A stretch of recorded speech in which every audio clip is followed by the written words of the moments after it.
வணக்கம், நான் நிரு.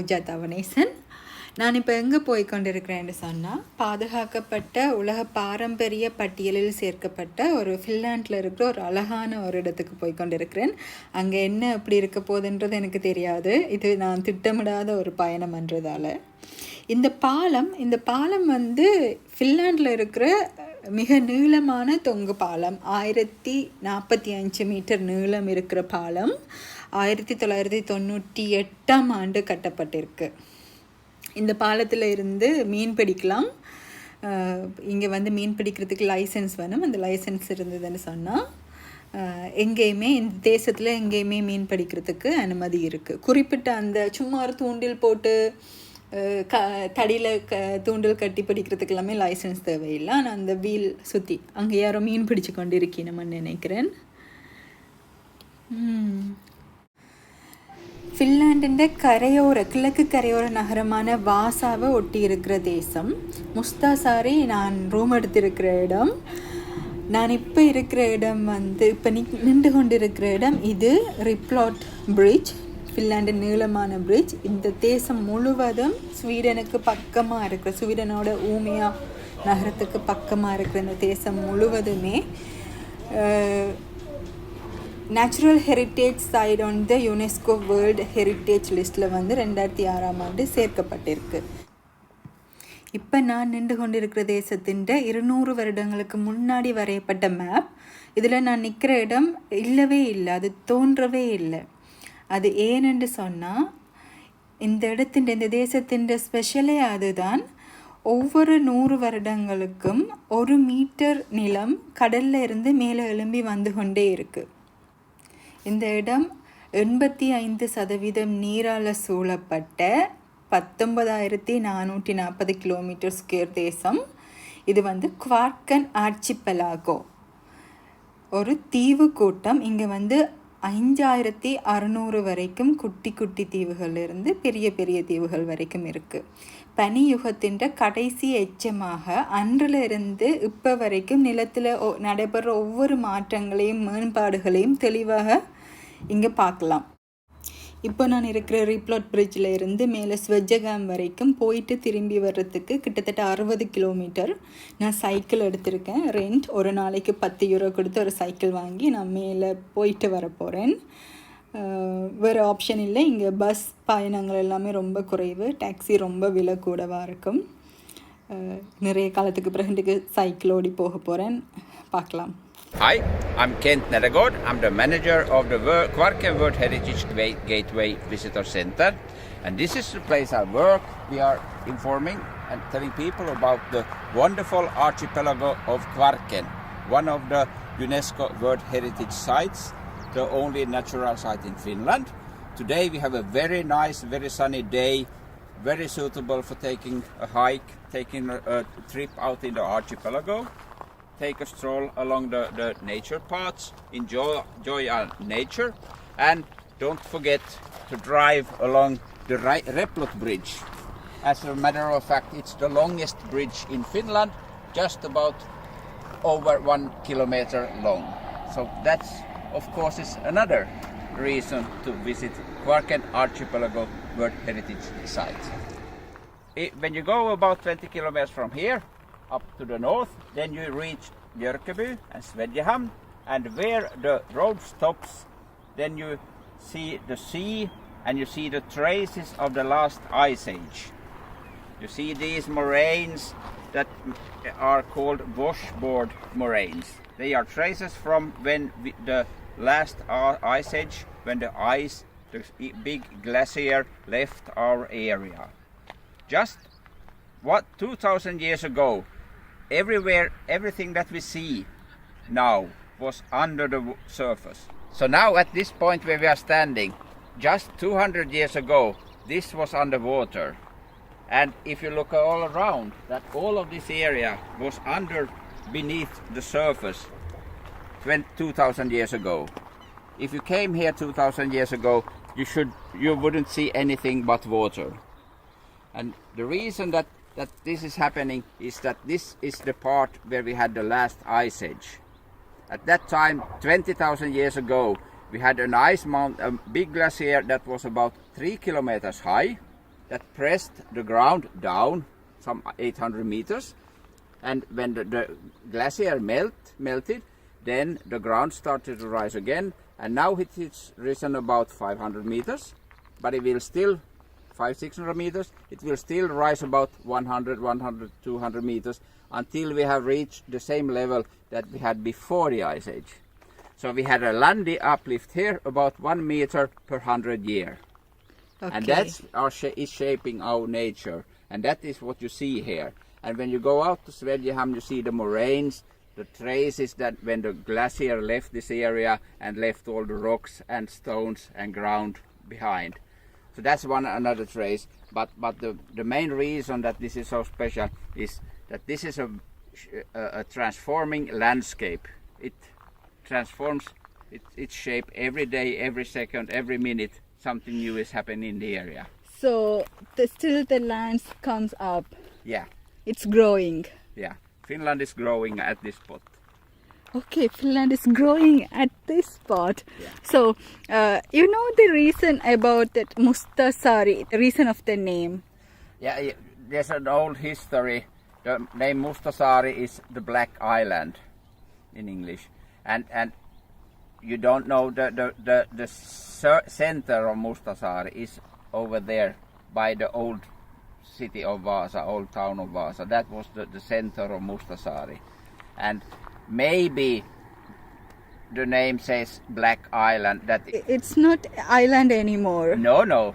But when the first people came here, there was a big dark island. Okay. They thought that they should name it Black Island, Mustasari.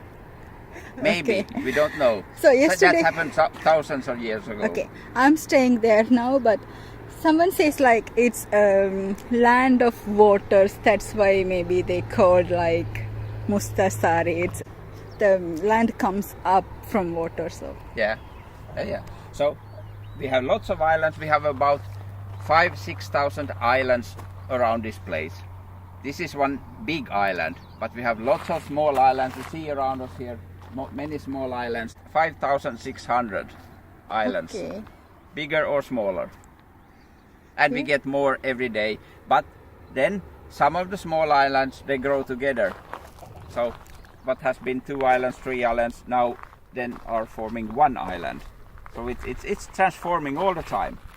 So that's very interesting. You don't see it every second, every minute, but when you compare pictures from 50 years ago, 100 years ago, then you notice the difference. That's silakka. Silakka. எங்கட ஊர் சூட மீன் இங்க வந்து சீலக்கான்னு சொல்றோம். Suude. Yeah. Ne kutsuu sitä suudeksi Sri Lankassa. Silakka, suude. Joo. Suude. Look. There's so much fish in the basket. Kvarken தீவுக்கூட்டம் தட்டையானது. நிலத்தின் அதிகபட்ச உயரம் 20 மீட்டராகவும் கடலின் அதிக ஆழம் 25 மீட்டராகவும் உள்ளது. இது இந்த ஏரியாவில் இருக்கிற ஃபிஷ் மார்க்கெட். உள்ளே போனால் நிறைய மீன் வாங்கலாம். அந்த பாலத்திலேருந்து நிறைய பேர் மீன் பிடிச்சு கொண்டு இருக்கணும். அவ தங்களுக்கு தேவையானதை எடுத்துட்டு மீதியை இங்கே கொண்டு வந்தால் விற்பினமாம். இப்போ இந்த ரீப்ளாட் பிரிட்ஜில் இருந்து வடக்கு ஸ்வெஜகம் வரைக்கும் 30-60 கிலோமீட்டர் நான் இன்றைக்கி சைக்கிளில் பயணம் செய்ய போகிறேன். போயிட்டு வர வழியில் நான் உங்களுக்கு ஒரு கதை சொல்ல போகிறேன். கவனமாக கேளுங்க. யுனெஸ்கோவால் பாதிக்கப்பட்ட மண்டலம் என்று அறிவிக்கப்பட்ட 2000 ஆண்டுகளுக்குள் கடலில் இருந்து மேலே வந்த இந்த அழகான தேசத்தில் இருந்து உலகத்தின் மூத்த குடிகளில் ஒன்றான தமிழ் இனத்தின் பூர்வீக மண்ணில் தமிழர்கள் மீது நடத்தப்பட்ட முதலாவது திட்டமிடப்பட்ட இனப்படுகொலை பற்றி நான் இன்றைக்கு சொல்ல போகிறேன். கிட்டத்தட்ட 65 வருடங்கள், சரியாக 65 வருடங்கள் முன்னாடி ஜூன் மாதம் 1956ஆம் ஆண்டு ஜூன் மாதம் 5ஆம் திகதி தொடங்கி 11ஆம் திகதி வரை நடந்த கல்லோயா படுகொலைகள் அது பற்றி தெரிஞ்சு கொள்ளலாம். வடக்கே வெறுகாட்டிலிருந்து தெற்கே குமுக்கன் ஆறு வரை பரந்திருந்த பெருநிலப்பரப்பு தான் பழைய மட்டக்களப்பு. கிழக்கெல்லையாக வங்கக்கடலும் மேற்கெல்லையாக ஊவா மலைக்காடுகளும் இருந்தது. ஆங்கிலேயருக்கு பின்னான இலங்கையில் கல்லோயா அபிவிருத்தி திட்டம், அல்லை குடியேற்ற திட்டம், கந்தளாய் குடியேற்ற திட்டம் மூலம் கிழக்கு மாகாணத்தில் சிங்கள மக்களின் குடியேற்றமும் தமிழ் மக்களின் சுத்திகரிப்பும் பாரிய தமிழர் நில இழப்பை உருவாக்கியதென்றே சொல்லலாம். பதுளை மடு சீமை பகுதியில் இருந்து ஊற்றெடுத்து ஒழுவில் கடலில் கலக்கும் பட்டிப்பளை ஆறு, தமிழ் பெயர் பட்டிப்பளை ஆறு, களியோடு என்றும் கல்லோயா என்றும் பெயர் மாற்றப்பட்டு 1949 ஆகஸ்ட் மாதம் 23 கல்லோயா பள்ளத்தாக்கு திட்டம் பிரதமர் DS சேனநாயக்காவால் தொடங்கப்பட்டது. அத்திட்டம் நிறைவடைய சேனநாயக்க சமுத்திரம் என பெயர் வைக்கப்பட்டு பிரதமர் கௌரவிக்கப்பட்டாராம். அப்பிரதேச மக்களான தமிழ் மக்கள் அங்கு குடியேறலாம் என்ற வாக்கு வழங்கப்பட்டிருந்த போதிலும் நிறைவேற்றப்படவே இல்லை. 1956 ஜூன் 5 பண்டாரநாயக்க பிரதமர் முதலில் பாராளுமன்றத்தில் சிங்களம் மட்டும் சட்டத்தை சமர்ப்பித்த போது அதனை எதிர்த்து இலங்கை தமிழரசு கட்சியினர் கொழும்பு காலிமுகத்திடலில் சத்தியாகிரக போராட்டத்தை முன்னெடுத்தனர். அவர்களை தாங்கிய சிங்கள காடையர்கள் நாடாளுமன்றத்திலும் கொழும்பின் சுற்றுவட்டாரத்திலும் தமிழர்களுக்கு எதிரான கலவரங்களை முன்னெடுத்தனர். அன்று தொடங்கிய போர் இன்றும் நடந்து கொண்டேதான் இருக்கிறது. இந்த கலவரம் கல்லோயா பள்ளத்தாக்கு பகுதியையே மட்டியிருந்தது. ஜூன் மாதம் 11 மாலை அங்கும் கலவரங்கள் வெடித்ததாம். சிங்கள காடையர்கள் தமிழர்களை தேடி கல்லோயா பள்ளத்தாக்கின் வீதிகளில் அலைந்தார்களாம்.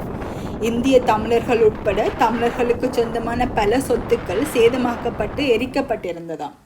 சிங்கள பெண்ணொருதி தமிழர்களால் பாலியல் வன்முறைக்குள்ளாக்கப்பட்டதாகவும் ஆயுதம் தாங்கிய 6000 தமிழர்கள் சிங்களவர்களை தாக்க சிங்கள குடியேற்றங்களை நோக்கி வருவதாகவும் பொய் வதந்திகளை சிங்களவர் பரப்பியதோடு சிங்கள மக்கள், சாதாரண உள்ளூர் சிங்கள மக்கள் அரச வண்டிகளின் மூலம் தமிழர் குடியிருப்புகளுக்குள் சென்று தமிழர்களை படுகொலை செய்ய தொடங்கியிருந்தார்களாம். குவார்கன் ஆர்ச்சிபெலாகோ போகிற வழியில் ஒரு மாட்டுப்பண்ணை, எனக்காகவே 2 பேர் காத்திருக்கிறார்கள். சாணக மனம், எங்களோட ஊரில் வர சாணக மனம் இங்கே வருது. கண்டுக்குட்டி இருக்கு.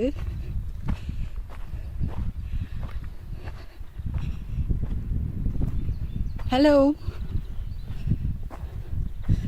பாஞ்சு வர மாட்டீங்க இல்லை? ஐயோ, நான் ஸ்வஜகம் வந்துட்டேன். நின்று வந்தும் 1.5 மணித்தியாலத்தில் 30 கிலோமீட்டர் வந்து சேர்ந்துட்டேன். இந்த தேசத்தில் மிக குறைவான மக்கள் குடியிருக்கணுமாம். முக்கியமான தொழிலாக பண்ணையும் மீன்பிடியும் சுற்றுலாத்துறையும் இருக்கிறது. ஃபின்லாண்டின் கரையோர பகுதியில் வாழ்கிற மக்கள் எல்லாரும் காரோடு சேர்த்து கப்பலும் கூடுதலாக வச்சிருப்பினும் வசதியான மக்கள் பக்கத்து நாடுகளுக்கும் நகரங்களுக்கும் கூட கப்பலில் பயணிக்கிறது வழக்கம். இந்த இடத்துல இருந்து 45 நிமிஷ தூரத்தில் ஸ்வீடனோட உமையா நகரம் இருக்குது. உமையா, எஸ். பிறகு இங்கே குறிப்பிட்ட இடங்கள் தவிர்த்து கூடுதலான இடத்துல கேம்பிங் செய்யலாம்.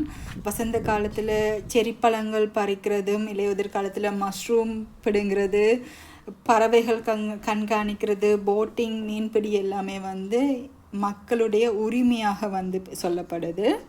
இந்த ரெஸ்டாரண்ட் ரொம்ப அழகாக இருந்தது. அழகான இடத்துல இருக்குது.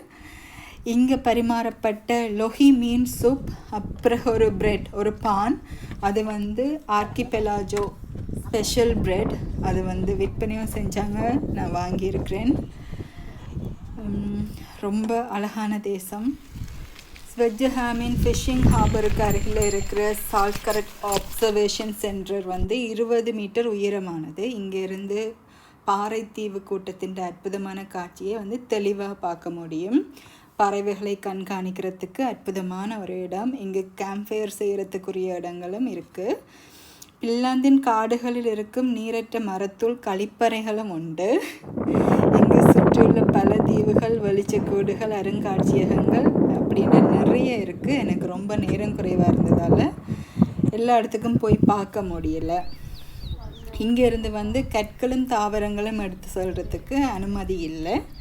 குப்பைகள் போடுறதுக்கு அனுமதி இல்லை. நாங்கள் கொண்டு வர்ற குப்பை அனைத்தையும் நாங்களே எங்களோட கையில் திருப்பி எடுத்துக்கொண்டு செல்ல வேணும்.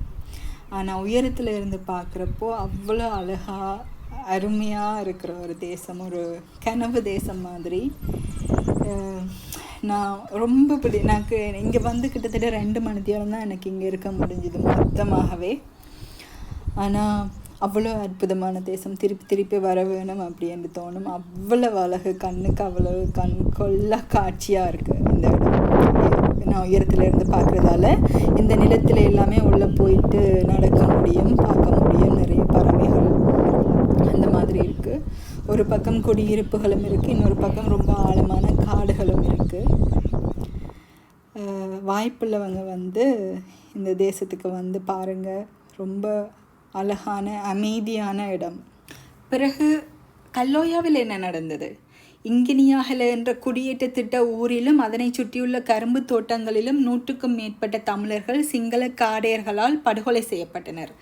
தமிழர்கள் கூறிய ஆயுதங்களால் வெட்டி படுகொலை செய்யப்பட்டதோடு அரைகுறை உயிரோடு இருந்த தமிழர்கள் தீயினில் வீசப்பட்டிருந்தனர். தமிழர்கள் வீடுகள் தீயிடப்பட்டு குழந்தைகள் தாரிலிட்டும் கொல்லப்பட்டனர். இதில் 157 தமிழர்கள் படுகொலை செய்யப்பட்டிருந்தனர். குடியேற்றப்பட்ட சிங்களவர்களுக்கு ஏற்கனவே தமிழர்களை தாக்குறதுக்குரிய பயிற்சி கொடுக்கப்பட்டதாகவும் தமிழர்கள் மீதான முதலாவது திட்டமிடப்பட்ட இன அழிப்பு நடவடிக்கை என்றும் பதிவு செய்யப்பட்டுள்ளது. ஏனென்றால் இங்கே உள்ளூர் காவல்துறையினர் எந்தவித நடவடிக்கையும் எடுக்காமல் இருந்திருக்கினும் சிங்கள காடையர்கள் அரச வாகனங்களில் தமிழர் தேசத்துக்கு வந்திருக்கின பிறகு இராணுவத்தினர் வரவழைக்கப்பட்டு தான் நிலைமை கட்டுப்பாட்டுக்குள் கொண்டு வரப்பட்டிருக்கு. 1959ஆம் ஆண்டு தேர்தல் மறுநிர்ணயத்தின் பரிந்துரையின் பேரில் மட்டக்களப்பு மாவட்டத்தில் அன்று கல்லோயா குடியேற்ற பகுதி திகாமடுல்வை என்னும் தனித்தொகுதியாக உருவாக்கப்பட்டதுடன் அம்பாறை வில் குளத்தடியில் அம்பாறை என்னும் புது நகரம் தோற்றம் பெற்றது. 1966ஆம் ஆண்டிற்கு முன் மட்டக்களப்பு மாவட்ட எல்லைக்குட்பட்டதாக இருந்த அம்பாறை அப்போது கிழக்கில் தமிழர் பெரும்பான்மை தேசமாகவும் இருந்தது.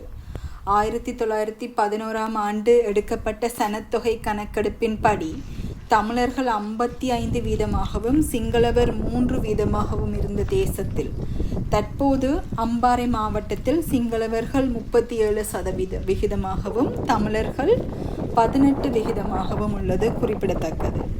ஈழத்தில் தமிழர் விடுதலை போரின் காரணத்திற்கான முதல் இன அழிப்பு நடவடிக்கை கல்லோயா இனப்படுகொலை. ஈழத்தமிழரின் அரசியல் அபிலாசைகளுக்கும் முதல் துளி இரத்தம் சிந்தப்பட்ட மண் அம்பாறை மண்.